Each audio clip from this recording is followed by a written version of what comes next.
Bonjour à tous. Il faut en profiter, c'est le dernier week-end avant fermeture à la station des Rousses. Dernière descente aujourd'hui et demain de 9h à 16h30.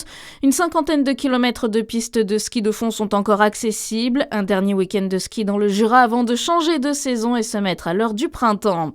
Depuis minuit, ils n'ont plus le droit de faire campagne. C'est le début de la réserve électorale pour les candidats au second tour des municipales qui se jouera demain. Il reste partout en France 1500 maires à élire. La semaine dernière, 57% des électeurs se sont rendus aux urnes pour le premier tour, le plus petit taux de participation hors Covid pour un tel scrutin.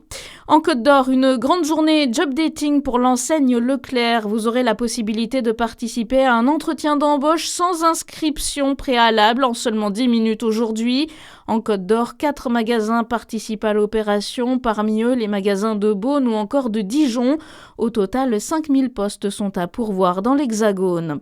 En Saône-et-Loire, le marché de Saint-Christophe-en-Brionnais va désormais accueillir des ventes d'ovins. Le plus grand marché français de bovins maigres s'y tient déjà tous les mercredis.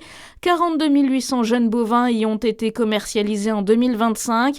Il proposera désormais une vente d'ovins à partir du 25 mars. C'était une demande des éleveurs, en particulier ceux dépendant de l'organisme de sélection mouton Charolais. Une grève surprise hier à la clinique Saint-Vincent à Besançon. Le personnel soignant a engagé une grève massive. Près de 150 personnes ont participé à cette grève.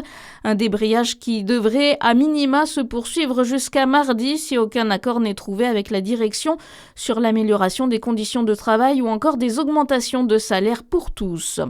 Et puis du foot, le RC Lens reprend provisoirement la tête de la Ligue 1. Les 100 et or ont déroulé hier face au SC d'Angers pour s'imposer 5-1. Bonne journée sur Fréquence Plus.